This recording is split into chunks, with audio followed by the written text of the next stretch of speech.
right, everybody, it is 10 o'clock, and I am really excited that you are here with us today. We're going to be talking about quiet quitting and that it needs loud leadership. So this is a really cool topic. I'm super excited to go through it with you. First off, though, I want to tell you about next month's, I guess technically January's. We will not have Off the Shelf in December, but in January, we will be hearing from Sydney Alton. She'll be talking about communication and the importance of communication and how that reciprocal nature between culture and communication, especially within our agencies and our divisions, and how we can adapt that to increase our leadership skills and the morale on our team. So I'm really excited for that. Shane will put in the chat a link to register for that, and then it will also be, he'll put in a couple times. So look for that. Okay, we are gonna just jump right in and start talking about quiet quitting. I think we've heard this phrase a lot. I know I have. It's been in a lot of media. It's in social media, a lot of memes, because memes are my favorite. And we're gonna talk today about what it is in its most basic form. There's a lot of emotion surrounding it, and I want to peel back those emotions and those layers to come up with what it really truly is in the basic form and what we can do as leaders to help with this process. So let's define it first off. Quiet quitting is the circumstance where employees are rethinking their relationship with work. They're unwilling to go above and beyond their basic job requirements. So why are we seeing this more and more? Well, here's where we start. We're going to go back in history just a few decades to this boomer generation. Hopefully these are your parents or grandparents, hopefully not great grandparents. I feel really old if they are, but the boomer generation. And so what was their focus? What were they really truly focused on? It was work, right? Working hard, staying at the same company, working lots and lots of hours and trying to get ahead and work their way up the corporate ladder, having that true work ethic. Almost obsessive devotion, it seems, at times. So as time has progressed and then Gen X came along and millennials and Gen Z, and they have seen and started to reject those work practices of their parents and grandparents' generations. They basically have looked at it and said, wow, you know what? Working with your nose to the grindstone for 40 years is really not what life is all about. And additionally, due to the economy and wages not keeping up, cost of living is super outrageous. Housing prices are outrageous, all of that kind of stuff. And so people have seen as time has progressed that work truly is work. And there's life outside of work, and people want that work-life balance. So today as we talk, we're not going to talk about the economy. We're not really going to talk about wages or the things that we cannot control. We're really focused on how we can help our employees that feel like quiet quitting. So here's some quiet quitting, what I would call myths, and I want you to look these over. Do you think these are myths, or do you think these are true? If you are at risk of quiet quitting yourself, or maybe you already are quiet quitting, are these true of your reasoning? This whole slacker, low performance, negative attitude, and refusal to do job tasks, are those true, or they're myths? So here's the reality. Many people believe the myths on the previous slide, but quiet quitters are still doing their best. They're just not taking work home. They aren't agreeing to projects that unrealistically increase their workload. They aren't answering emails over the weekend or at night. When they're off work, they are off work. So there's a real line in the sand on, I want my work-life balance. So I've put this note on here because I just want to address this, because I feel like a lot of times we talk in these off the shelves and in other trainings about we want to engage our employees and help our employees. And then everyone says, yeah, but I want more money. Absolutely. We work to get paid, and that's okay. what I want to point out to you is this note, which is from Daniel Pink, who wrote the book Thrive, which is about motivation of employees. And he talks about that if a person's wage isn't equitable and isn't adequate, that their focus is not going to be on engagement and on doing their job well and improving. It's really going to be on that inequity. So that needs to be addressed whenever possible. So I'm going to go off on this tangent and then we'll come back. If you have employees who are really struggling with their wage, don't ignore it. Please talk to them. Talk to them, that act your wage myth that we just saw on the previous slide about, I only get paid this much, so that's how old I'm going to act, right? So I want you to move past that. Address wage with your employees. So if they are concerned about it, talk to them about what they need to do when an ASI is available. Talk through the ASI process. Are there things they need to improve?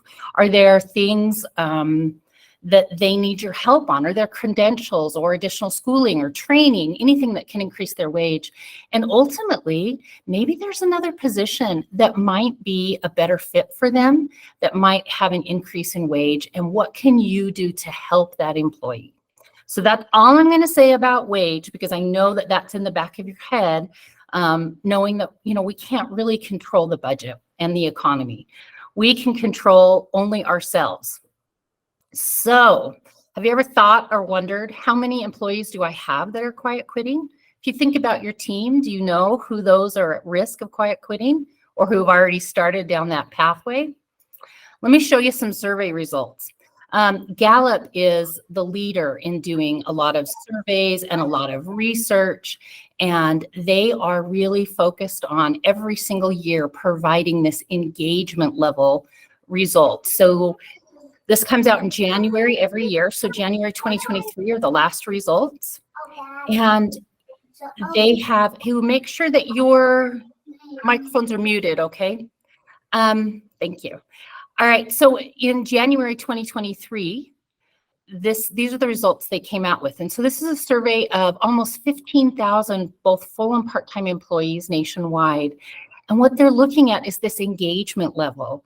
And they're seeing it steadily decreasing. So 32% are engaged. 32% of employees are engaged. So this is, again, a decreasing number. And that 50% in there, those are the quiet quitters. Those are the ones that are like, okay, this is my job. I will do my job. They're not necessarily dissatisfied. They're still doing their job, but they are not, I can only see a couple words in chat. So I just saw something that says healthy boundaries. Yes. Yeah, putting in healthy boundaries, not working nights and weekends. So this not engaged level. And then we also have 18% that are actively disengaged. So this active disengagement are those who are super negative. And it says in here, this unhealthy contagion. I like to think about zombies and how they can, bring the disease to everybody else. It's the same concept. If there's a negative influence that can bring people down, and we don't want that. So our goal is to take that 50% and move them to the 32%, or at least keep them in the 50%, but almost rolling into the 32%. They're really walking that tightrope. We don't want them to fall over into the actively disengaged section. Now, I am not saying, please do not leave this and say, wow, she said we've got to make our employees work harder and not have work-life balance and, all that kind of stuff. I am not saying that. We do not want to go backwards in time to that more boomer mindset. That is not the way the world works now, and that's not a really healthy work environment. We need to have the balance of work-life. So why are people doing this? We talked about the economy, we talked about, cost of living, but what is the real true source, or the one thing that can lead to this disengagement level? And Harvard Business Review, like always, has done some amazing research into quiet quitting. And they have found that quiet quitting is actually more about bad bosses than bad employees. Their data indicates that quiet quitting is usually less about this employee's willingness to do their job and work harder and more about their manager's ability to build a relationship and create a healthy work environment. I want you to let that sink in. It sometimes feels really, really negative, but I have good news about that. Who can we control? The only person we can control is ourselves. And what we do and what we can change and what we can put into it. We can't force someone else to behave a certain way or force them to believe something different. We have control of our own selves. And so this is actually a really, really good news because that means you can work on it. There's something you can do. Now I want you to think about your team. Let's say you have a team of 10 and you have 8 of those 10 that are just not actively engaged. They've fallen into that 18%. That's a pretty good hint that it might be your leadership style, your management style.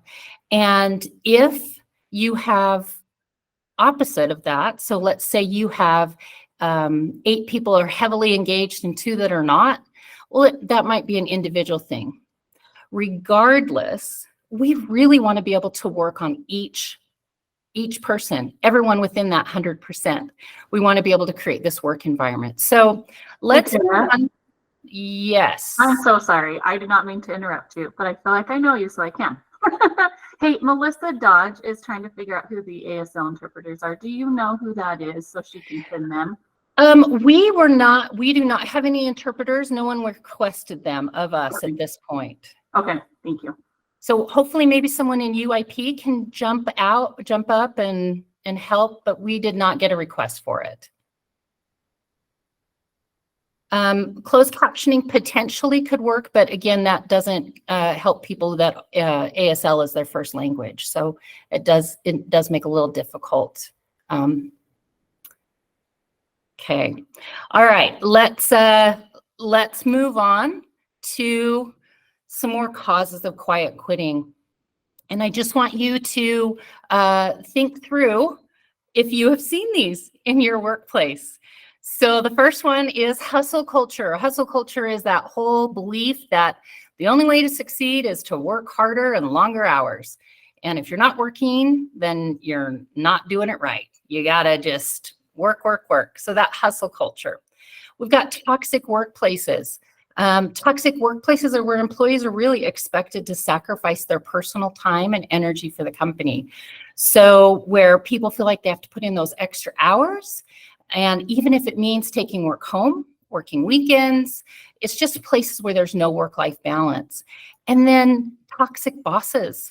Toxic bosses are the ones who create that and perpetuate that hustle culture and the toxic workplaces. They micromanage. They might set unrealistic deadlines and expectations, and they even take credit for their employees' work. So these are all things that I think we've seen. What do they have in common? Well, it's a lack of healthy boundaries. And I saw, again, I can't see chat. I can only see like the last word of a chat or half of a word of a chat based on how the screen is set up. So I did see the word boundaries or healthy boundaries or something. So yes, yeah, healthy boundaries is a big deal. Lack of healthy boundaries leads to burnout. And for burnout leads to quiet quitting. And that is what we want to avoid. So here's your signs that your team is at risk of quiet quitting. As you review this list, do you see yourself in it? Do you see your team in it? These are people who do you have team members? They're constantly checking their IMs and emails outside of work hours. They take on more responsibility without being given any additional resources or support. Maybe they're not taking their annual and their sick leave. Maybe they're at use or lose right now. These are all things that kind of point to, wow, we're getting close to where people are moving out of that 32% engagement into the 50% of not engaged and potentially into that 18% of actively disengaged and trying to sabotage. So we don't want to go that way. So what does that mean? Leadership. Loud leadership. Now, when I talk about loud leadership, it does not mean yelling and doesn't mean being aggressive. Those are not great qualities to have and share in a workplace. I don't know if you've been yelled at before at work, but it's pretty miserable. So yelling and being aggressive is not what we're talking about with loud leadership. Loud leadership is really truly being intent, being focused, and being proactive to make your team culture better. So quiet quitting is mostly impacted by you as a leader. And when I say leader, I want to make a differentiation right now between a leader and a manager. You could be a supervisor, you could be a manager, you can be a director. But if you are not focused and shifting your focus into leadership, then that's something that's super important in order to address quiet quitting. So the difference between that manager and leader, I think we've seen this before. We've talked about this a lot over the years, that a manager is someone who leads, through fear and threats. They might be proud that they are aggressive and proud that they have that authoritarian role. They command and they expect people to fall in line. They may even take credit for other people's work. Where a leader is someone that coaches employees, that depends on the goodwill and autonomy. Autonomy is like your self-governance, your ability to choose what you want to do. And a good leader really pushes through enthusiasm and gives credits to others. It's a change of mindset. So do you see yourself in these? What are the areas you need to improve? So just some self-reflection for just a minute. As we're going to shift and start talking about how can you help people through disengagement and quiet quitting as well as burnout. And those are the ways that actually will build your leadership muscles so you can move from a manager to a leader. So that's where we're headed today. So before you address quiet quitting, before you bring it up, I want you to do these three things. First one, find out why. Don't just jump in and try to fix the problem. Has that ever happened to you where somebody jumps in and is like, gives you a solution, but they don't fully see the whole problem? And so that ends up being, they give you a solution that really is not a good solution. So you don't want to do the same thing. It's possible that maybe somebody is not disengaged. If it's someone who maybe has been working lots and lots of overtime, lots of extra time doing things outside of work for work, and now they're saying, I really want to recommit to this work-life balance to just 40 hours a week. And so what may seem to you like maybe they're starting to quiet quit may just really be a realignment of the things that are important to them. And that's actually a good role model for others to think about how we can put that in place, how we can have that work-life balance.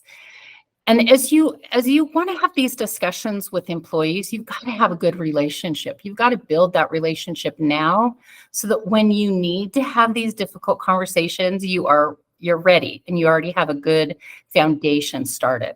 So the next thing, and as I talk through a few things later, that's also how you build a good relationship with your employees. It's all meshes together. I love it.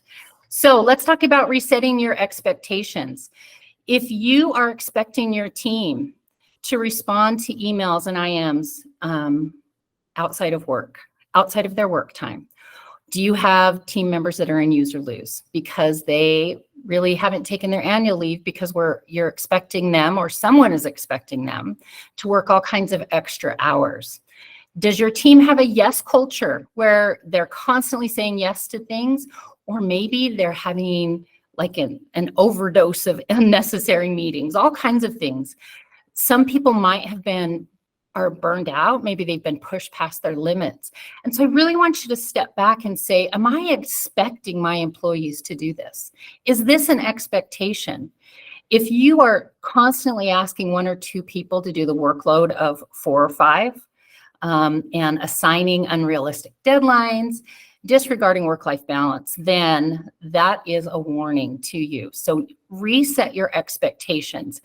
Also, I recognize that we have to do more with less. And we say that all the time. You do more with less. You know, people don't fill positions after somebody leaves, and those job duties just get moved on to someone else. I know that happens. I have had that happen to me many, many times. And so we're not talking about, sometimes that's just the way it is, but we want to find ways, how can we support our team when that happens? How can we make sure that they're still doing the job within the 40 hours? And if people are working and not reporting their time, especially, well, number one, that doesn't help us because we don't know that increased workload is actually causing, is not something someone can maintain. So we can't hire somebody new because it's like, oh, everybody is able to get the work done in time. So make sure your employees are counting their time. That's just a little side note there. The next thing I want to tell you is check in and offer support. Again, you've got to have that good relationship with them. But if you're worried about, wow, it seems like this person on my team is really starting to disengage, before you just assume, just check in and say, hey, you know, I've been a little worried about you. You know, tell me what's going on, or however it is you want to phrase it. Make sure that you're doing this with a true supportive attitude, though, that you're not just trying to go in and sometimes it can feel like punitive or like, oh no, I'm in trouble. So go in truly wanting to support and check in with them to make sure everything's okay. So we are now going to move into, which is I'm excited about, is now what? We know our employees are disengaged, and we have this engagement puzzle. So again, I talked earlier about how everything kind of meshes in together. We're going to do the exact same thing. All of these pieces, all kind of like one leads to another, which leads to another, and this one isn't totally separate from this one. So it's all gonna mesh in. But these are the ways we can build that relationship with the people on our team. These are the things that are within our control to do, so that we can create this healthy environment where our staff can choose to be engaged and can choose to feel that passion and fantastic feeling about like, wow, what I do makes a difference. Because we know in the public sector, that's really one of the main reasons why people come and work for the government, is because they want to make a difference. And so let's create an environment where people want to be here because they can create it and make a difference, and have that engagement. Okay, so the first one I want to talk about is trust. Oh my goodness. So Harvard Business Review, I talked about the research they did about quiet quitting and how the direct manager, direct leader is the one that can impact this the most. So what they found in that, as they were doing that research, is they found that trust was the number one element that helps employees feel that their manager cares for them, concerned about their well-being. And so as they looked across the nation and said, okay, here's all these agencies, all these companies, and once they got all the data, they separated them into low trust companies and high trust companies. So those areas where people felt really high trusting relationships between them and their supervisors, their leaders, their directors. Here's some stats that are staggering, and I just want you to let this sink in for a second. Compared with people at low trust companies to high trust companies, there was 74% less stress, 106% more energy at work, 50% higher productivity, that's pretty big, 13% fewer sick days, 76% more engagement, and 29% more satisfaction with their entire life, not just their work life, but their entire life, and 40% less burnout. Trust is huge. So here's some ways you can build trust. I want to give you some things you can put into place right now. I always want to give people, here's some steps you can take, and give real specifics. So the first one, create and have these positive relationships with people on your team. Find things in common. So you do this, find things in common. Find a way to what do you know about them? And what are the things that you know or things that you share in common? That can reduce that us versus them mentality. And when you can't find things in common, celebrate the differences. Everybody is a different person. Everybody is an individual. And there are different things about each person that we want to celebrate. And remain curious. When we say that, I'm talking about ask questions. When you're having your one-on-ones, ask more about their life. It doesn't necessarily have to all be about work.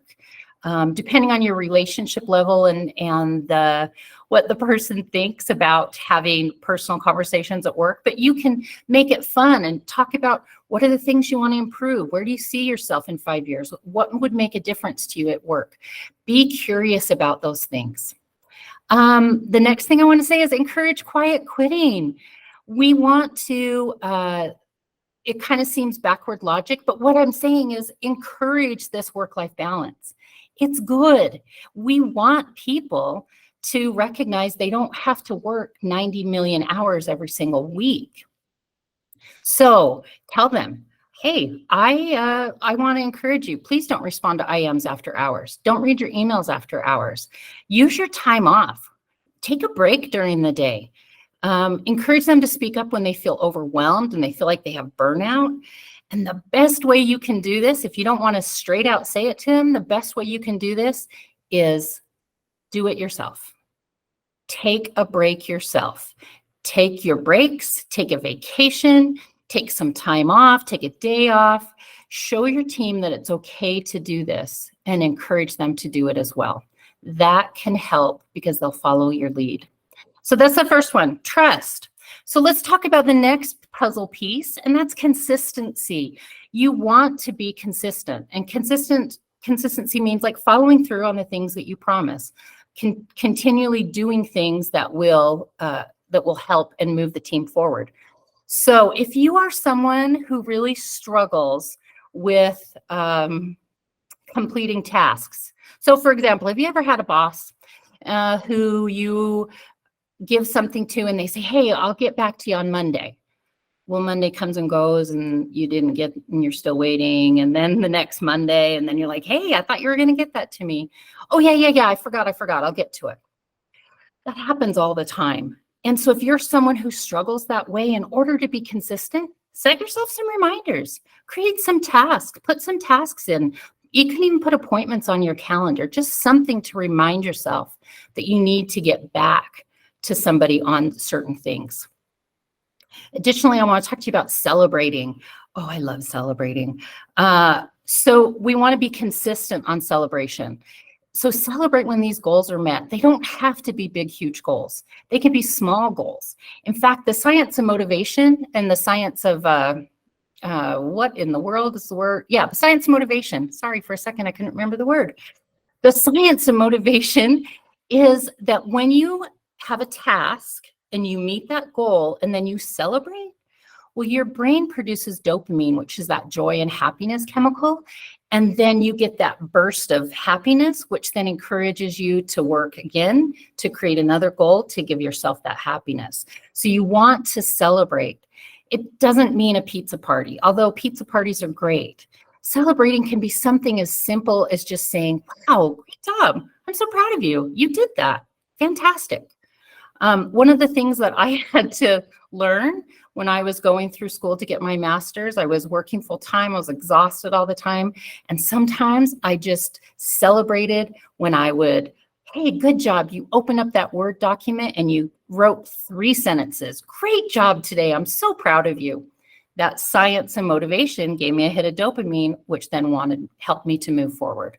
So keep thinking about, hey, I want to have joy and happiness at work. So work on that celebration.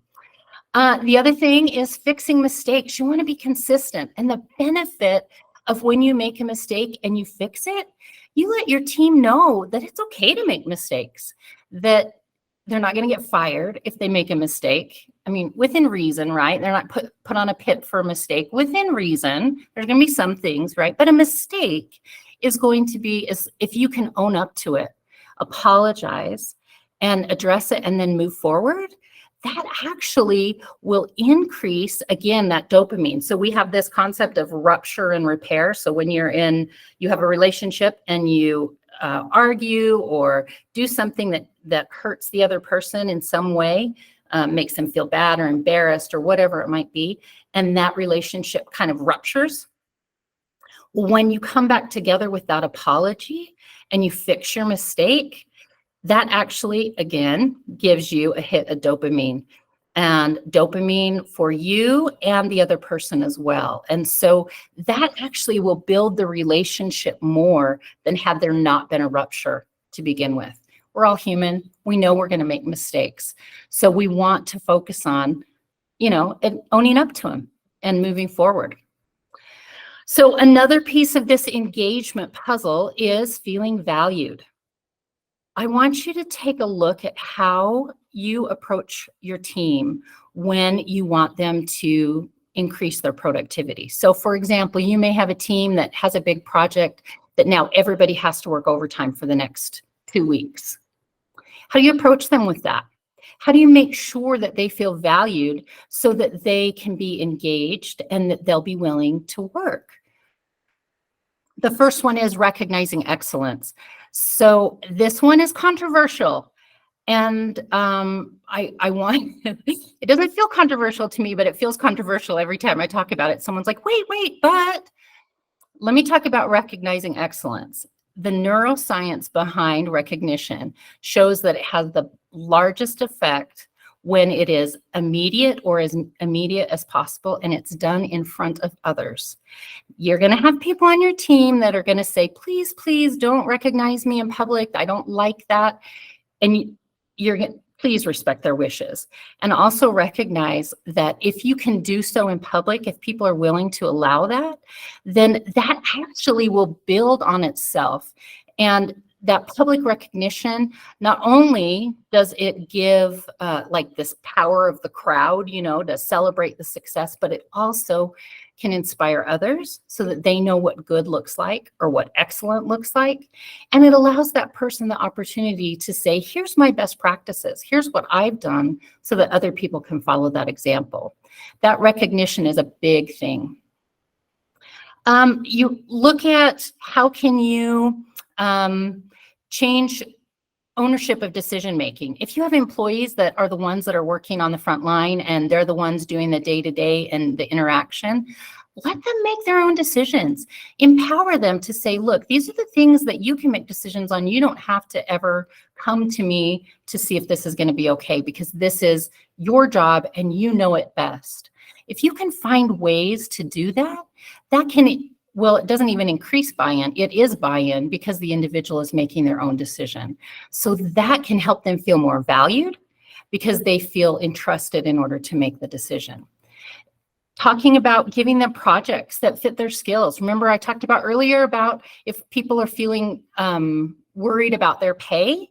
Well, are there other jobs? Are there things you can do now to prepare them for another job that would increase their skills? I'm not saying prepare them for something, if you work at UDOT and you're preparing them to go work at Fashion Nova. I don't even know what that is. I just see the ads for it. We're not talking about that. We're just saying like, moving up within the department. If there's ways that you can do that, then give them some skills, some projects, things that will increase those skills. And that actually can help like reignite their passion for work. So that's something you can work on. The dreaded monthly one-on-ones. We know with HB 104 from 2022 that one-on-ones are required quarterly. Well, I want to encourage you to do monthly. And the reason why monthly is so important, first of all, please don't panic and say, oh, she's saying I've got to do a review every single month and give a score and talk about workload. And no, monthly one-on-ones can be just check-ins. Hey, how's it going? What do you need from me? What are the things that you're struggling with? What are the things I can help with? How are things going here? All of that kind of conversation. OC Tanner Institute did a survey in 2022, and they found that in Utah, There is a 44% increase in employees feeling that their leaders acknowledge their work, and a 32% increase in feeling supported by leaders when they have monthly one-on-ones. So it's a good thing if you can do it, and I want to encourage you to do it. The next one is sharing success stories. Oh goodness. From the earliest age of mankind, we are hardwired for storytelling. Before people could read, before people could write, stories were passed down, and that's how we learned. Because we're hardwired for that, share success stories. Take some time in your staff meetings to share your success stories. Maybe you have a book, a binder. Ooh, I'm old. A Google Doc where you're going to include success stories so people can read them. We will connect more with, when we hear a story, we can be more emotionally attached to that story rather than just if someone tells us something. So let me tell you this example. I can say, my boss values me, and that's great, and it's true. Or I can tell you the story about the time, and this is a true story.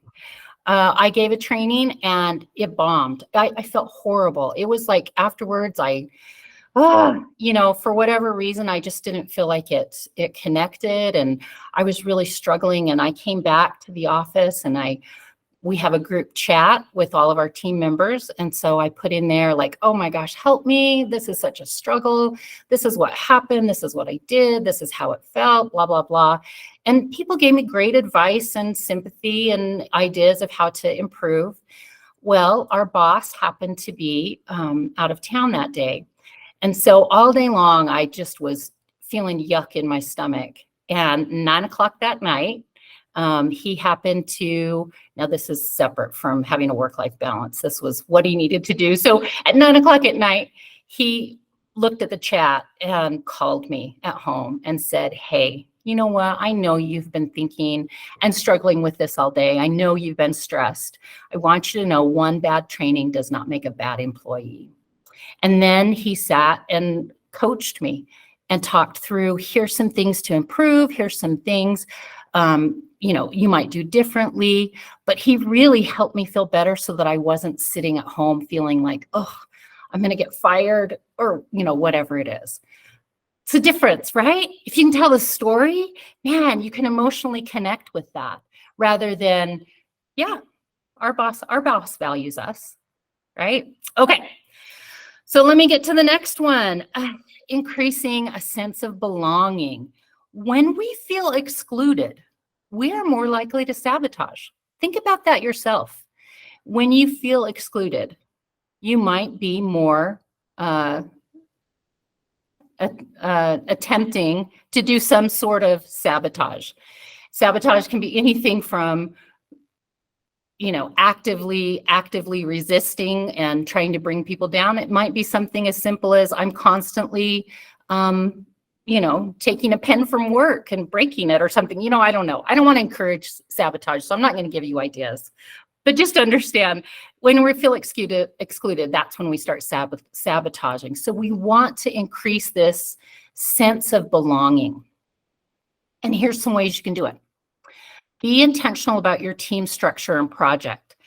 Are there ways that your team structure can encourage people who have skill sets that they can learn from each other? Can they be put onto projects together? Can employees form their own teams, their own sub-teams, their own work groups, rather than having you assign it to them? All of that kind of stuff will help them feel that they belong and that they have a purpose, and that's really important. The next one is focus on getting to know each other. A lot of times, especially because we have so many employees that work remotely, we miss out on getting to know each other. We miss out on some of this water cooler talk. And the way around that is to create some get to know you opportunities. This doesn't have to be anything huge. This doesn't have to be anything more than in staff meeting saying, hey, how was your weekend? Anybody have a fun story from this weekend? Or it can be as lighthearted as every week you ask a new question in staff meeting. Tell me what's your favorite breakfast cereal, or what's your favorite song, or would you rather this or this? Not only will that help bring that sense of belonging because we'll find things in common with other people, but we will also have this lighthearted feeling in our staff meetings, which again, that dopamine, that's what we like. And so these are ways that you can build that within your team. Additionally is communication. Wow, communication, this is a big thing. And again, Sydney's going to talk about this in January's Off the Shelf. So if you really, really want to be a leader that inspires others, communication is a big deal. You need to have continuous as well as open conversation. A lot of times managers feel like they need to be the ones that talk, and they don't really listen. And they feel like, well, I'm sharing information, so isn't that important? Absolutely it is. And the flip side of that is listening to your team as well.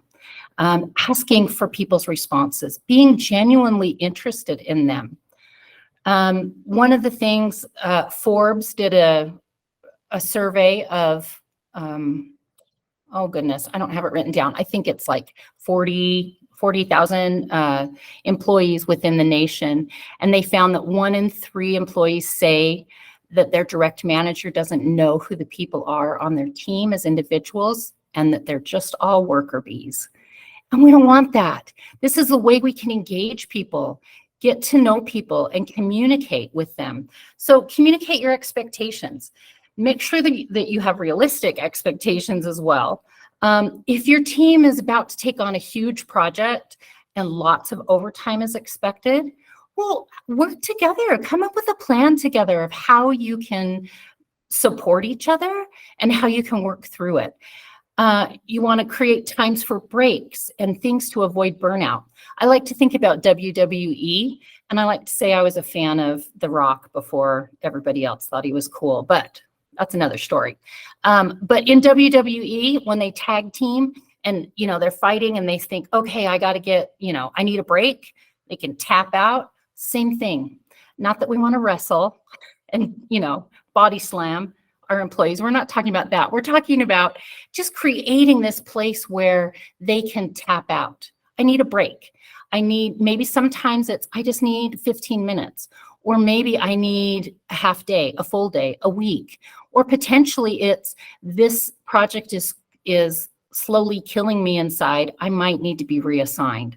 And that's something else. So put that in place. Do you know when your employees are starting to feel that overwhelmed feeling? And do you have something in place for them to tap out and to have someone else take over?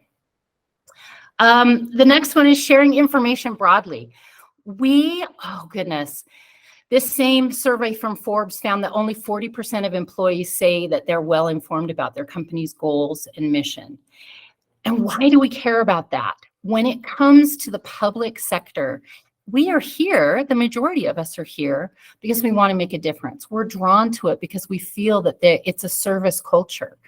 And if we don't know how our role fits in with the company, the agency's mission and vision, and we don't see how all that fits in together, we lose a really powerful motivator for our employees. Helping them know how what they do can actually move towards the company mission or the agency mission.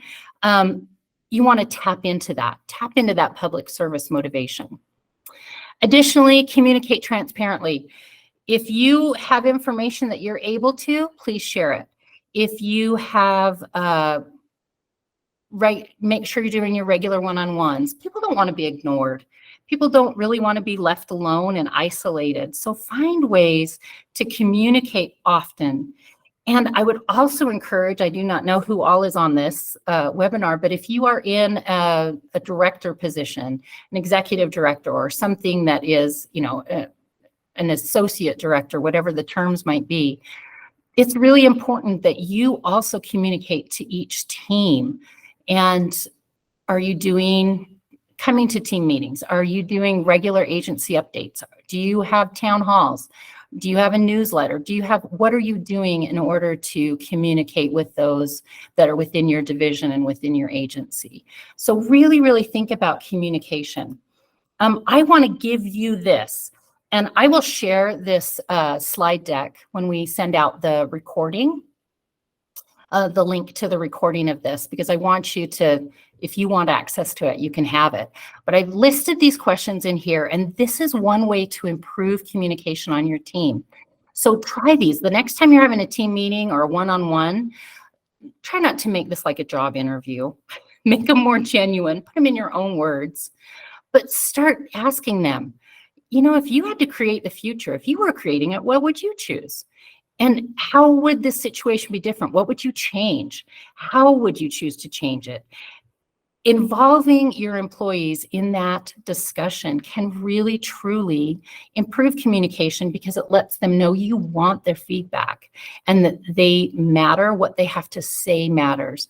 And that's a really, really cool thing to be able to do that. So once all of that's done and you put all of this into place, here's a list. These are signs of a healthy workplace. This is really the exact opposite of what we listed as signs of your team about to quiet quit. These are signs of a healthy workplace. So your team works a reasonable number of hours each week.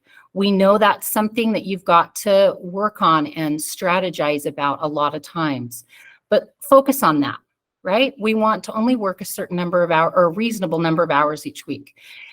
Your team's taking regular breaks. They're not working through lunch. They're taking a break in the morning and in the afternoon. They're taking that time away. You're not requiring them to be constantly available outside of work hours. And they can take time off. They come back refreshed. There's no worry like, oh, you're really going to take a week off now? Don't do it. This is a big one. Your team is empowered to say no to projects or additional responsibilities that would overload them. I know that's a tough one. I know it is. We're taking on more and more work. So find ways, put into a process ways that you can work through this. And that could be you're sitting with your team and you're discussing, hey, how can we do this? What additional things can I give you? What support can I give you in order to do these additional tasks? And having that environment is actually in a healthy workplace. And the micromanaging is no more. You know, you have trust in your team that they will do their job and that they will get it done well, and you don't need to hover over them. So those are all signs that you have a healthy workplace. All right, I want to give you this last quote. This is from Harvard Business Review, HBR, as they started looking at quiet quitting, saying that it's really easy for us to blame it all on workers and to take that lens and focus on that. But rather, we should be willing to look inside ourselves and say, what can we control? What are the things that are within our power to make this a great working environment and to buffer the things that come from up above, to be that umbrella for your employees, to create this really healthy work environment? We really want to build safe, inclusive, positive workplaces. And we need to continue to do better on this so that we can get our employees engaged and stop this burnout and quiet quitting and allow people to have their work-life balance. All right, that is all I have. Well, first lastly, let me remind you about no off the shelf in December, and we will have an off the shelf in January. And so in January, here it is. I think Shane's put it in chat a few times so that you can register for that. This is going to be fantastic. Sydney's going to do an excellent job talking about communication. So please sign up for that. And that is everything. Thank you guys so much for all being here, and have a fantastic day.